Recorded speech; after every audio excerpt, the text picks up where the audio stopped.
বুলি ভাবিছা জনে কলেজত এডমিশন লৈছা মানে অপচন দুটা হয় পঢ়িম নহয় কাম কৰিম জনে পঢ়িম বুলি ভাবিছা আমি ধৰি লৈছো জনে কলেজত এডমিশন লৈছা জনে পঢ়িম বুলি ভাবিছা তাক মাৰ্ক লাগিবই জনে পঢ়িম বুলি ভাবা নাই তাক মাৰ্কৰ দৰকাৰ নাই ই কেকেএনডিকটো এডমিশন ল'ব পাৰে ইগনোটো এডমিশন ল'ব পাৰে বা আন ডিসটেন্স এডুকেশন কোৰ্সটো এডমিশন লৈ বিকম পাস কৰিব পাৰে বিকজ তাৰ মাৰ্কছৰ ইমান প্ৰয়োজন নাই জাস্ট ডিগ্ৰীটো লাগে তাক যদি চাকৰি কৰিবলৈ হয় যদি ডিগ্ৰীটো ভালকে ল'বলৈ হয় মাৰ্কছ আমি অ্যাসাইনমেন্ট দিম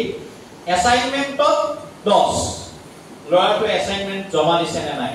দুটা অ্যাসাইনমেন্ট দিলো মিনি 10 ক্লাছত প্ৰেজেন্ট আছে নে নাই অ্যাটেন্ডেন্স চাম অ্যাটেন্ডেন্সৰ ভিতৰত 10 ঠিক আছে নেক্সট তাৰ কালচাৰেল বা আন বেলেগ ক্ৰিয়েটিভ এক্টিভিটি আছে নে নাই সোশিয়াল এক্টিভিটি আছে নে নাই মিটিং বিলাকত কি উপস্থিত আছে নে নাই কলেজৰ কাম কৰিছে নে নাই বুজি পাইছা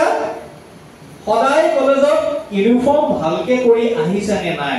তাৰ সোশিয়াল বিলিটি কেনেকুৱা সামাজিক মানুহৰ লগত আচাৰ ব্যৱহাৰ বিলাক কেনেকুৱা শিক্ষকৰ লগত কি কেনেকুৱা ব্যৱহাৰ কৰিছে 10 মাৰ্ক বুজি পাইছা আৰু 10 মাৰ্ক একদম প্ৰপাৰ আমাৰ টিচাৰ বিলাকৰ হাতত আমি কাবাক দিব পাৰো আমি কাবাক নিদিব পাৰো কিহৰ ওপৰত দিম ডিপেন্ডিং আপন হিজ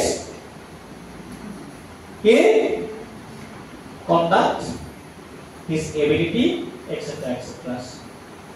গতিকে এই 40 নম্বৰ ভিতৰত কোনে কিমান পোৱা এতিয়া এটা কথা নাভাবিবা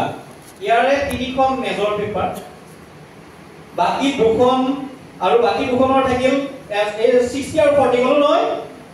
নেক্সট 3 ক্ৰেডিটৰ পেপাৰ 3 ক্ৰেডিটৰ পেপাৰ আহিলো তাতে 45 মাৰ্কস আহিব থিওৰি 30 মাৰ্কস আহিব তোমাৰ এই বাকি খিনিৰ পৰা কলেজ এক্টিভিটিৰ পৰা হৈ গল 45 ৰ ভিতৰত কিমান পোৱা দুখন পেপাৰত আৰু ইফালে 30 ভিতৰত তুমি কিমান পোৱা